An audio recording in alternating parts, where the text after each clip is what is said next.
Good afternoon and welcome to Shadowline News. I'm bringing you an urgent analysis of two deeply troubling incidents that have rocked Kenya's political landscape in the past 48 hours, exposing critical fractures in the nation's governance and democratic institutions.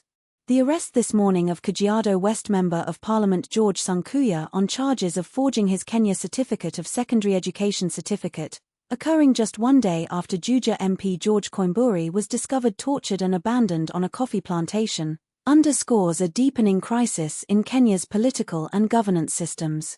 These parallel incidents, one highlighting systemic academic fraud among public officials and the other suggesting state-sanctioned political violence, reveal critical fractures in the nation's commitment to the rule of law, institutional integrity, and democratic accountability. George Sunkuyia, a two-term MP elected under the United Democratic Alliance, was arrested this morning by the Ethics and Anti-Corruption Commission for allegedly forging his KCSE certificate. According to charge sheets, Sunkuyia presented a falsified document with serial number 298-8068 showing a mean grade of C+ to Jomo Kenyatta University of Agriculture and Technology in 2012 to gain admission. The arrest aligns with the EACC's intensified crackdown on academic fraud, which has seen 5 public officials charged earlier this year and 85 cases forwarded for prosecution since 2022. What makes this case particularly significant is how it mirrors a broader pattern of credential forgery among Kenya's political elite.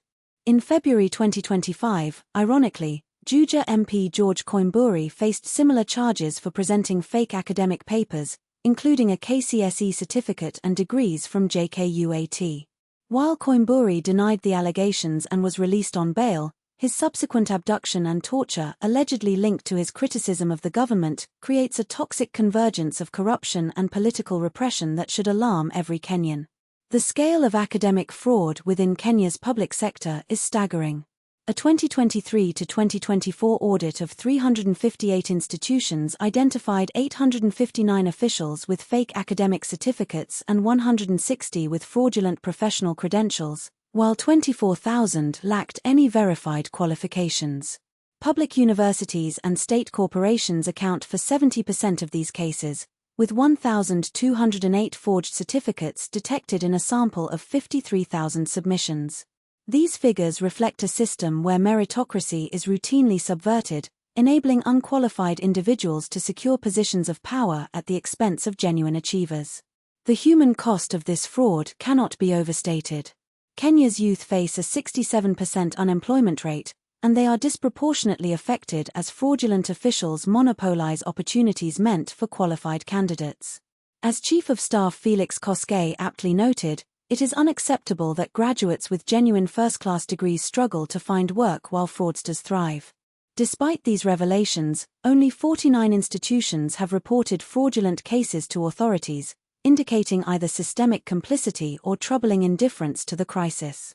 The torture of George Koimburi presents an even more disturbing dimension to Kenya's current political crisis. The outspoken critic of President William Ruto's administration was abducted outside a church in Juja on May 25 and later found tortured on a coffee plantation in Ruiru.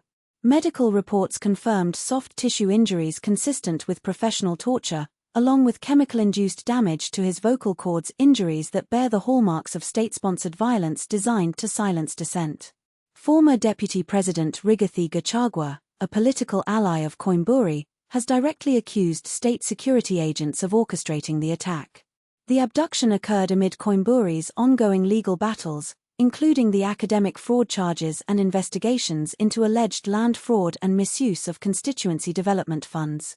While the Directorate of Criminal Investigations has denied involvement, the incident fits a deeply troubling pattern of enforced disappearances targeting government critics. Since June 2024, the Kenya National Commission on Human Rights has documented over 80 abductions linked to anti-government protests, with victims often subjected to torture. This systematic approach to silencing dissent represents a fundamental threat to Kenya's democratic foundations and constitutional protections that should shield elected representatives from such treatment. Koimburi's torture highlights the Ruto administration's increasingly authoritarian tactics.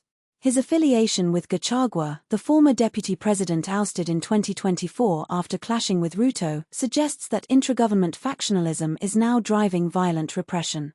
Opposition leaders, including Kalonzo Musyoka, have condemned the incident as emblematic of a regime sliding into anarchy, where even members of parliament face abduction despite constitutional protections. The government's response to such crises has been woefully inadequate. President Ruto's vague assurances of measures to curb abductions lack transparency and concrete action, fueling perceptions of state complicity. This erosion of trust is exacerbated by the stark juxtaposition of anti-corruption drives, such as Sunkuyia's arrest, with the violent suppression of dissent, creating a paradox where the state simultaneously prosecutes fraud while allegedly weaponizing security apparatuses against critics. Kenya's twin crises of widespread academic fraud and state-sponsored violence are not separate phenomena, they are mutually reinforcing threats to democratic governance. Corruption within institutions undermines public trust, creating fertile ground for authoritarianism as citizens grow disillusioned with democratic processes. Conversely, political repression diverts attention from systemic graft, allowing corrupt networks to persist unchallenged and unchecked. The EACC's focus on mid-level officials like Sunkuyia and Koimburi, while necessary for accountability, risks obscuring higher-level complicity in these systems of corruption. The acquittal of Kapsaret MP Oscar Sudi in a 2024 forgery case due to irregular investigative procedures raises serious questions about selective enforcement and political interference in judicial outcomes. When high-profile figures escape prosecution while mid-level officials face charges, it perpetuates a dangerous culture of impunity that corrodes faith in equal justice under law. The economic implications of these crises extend far beyond individual cases of misconduct.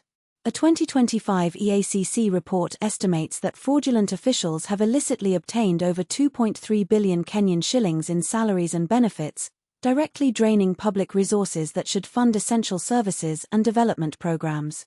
Meanwhile, the normalization of credential forgery discourages legitimate educational investment, contributing to declining enrollment rates in technical and vocational training programs that are crucial for Kenya's economic development. Political violence further destabilizes the economy by deterring foreign investment and stifling the free discourse essential for innovation and growth. The targeting of MPs like Koimburi, who, despite his alleged fraud, represents legitimate constituent interests, sends a chilling message to investors that Kenya's business environment is fraught with unpredictability and state-sponsored repression. Kenya now stands at a critical crossroads. The recent successes of the EACC, including today's arrest of Sunkuyia, demonstrate the potential of robust anti-corruption measures when properly implemented. However, building on these achievements requires expanding verification systems through partnerships with the Kenya National Qualifications Authority, establishing specialized anti-corruption courts to address case backlogs, and implementing comprehensive whistleblower protection legislation to encourage reporting of fraud. Simultaneously, addressing the crisis of political violence demands immediate action. Kenya needs independent investigations into cases like Koimburi's abduction, with international observers ensuring transparency. Security sector reform must demilitarize police units implicated in disappearances and implement community policing models to rebuild public trust. Most critically, President Ruto must engage in genuine dialogue with opposition leaders to de-escalate tensions through a national reconciliation process similar to the mediation that helped Kenya recover from the 2008 post-election crisis. The trajectories of corruption and repression we are witnessing threaten to undo decades of democratic progress in Kenya. The arrest of George Sunkuyia and the torture of George Koimburi, though distinct in their particulars, are symptoms of a deeper malaise, the failure to reconcile the rule of law with genuine political accountability. Addressing these challenges demands not only institutional reforms but also a collective recommitment to the values enshrined in Kenya's constitution. As Chief of Staff Felix Koskei warned, the nation's future hinges on its ability to confront these vices decisively. The alternative, a descent into authoritarian kleptocracy where corruption flourishes under the cover of state violence, represents an existential threat to Kenya's democratic future and economic prosperity. This is Shadowline News, where we illuminate the stories that shape our world. The events of these past 2 days in Kenya serve as a stark reminder that democracy requires constant vigilance and that the price of freedom is indeed eternal watchfulness. We'll continue monitoring this developing story and its implications for Kenya's political future. Thank you for joining us, and we'll see you next time.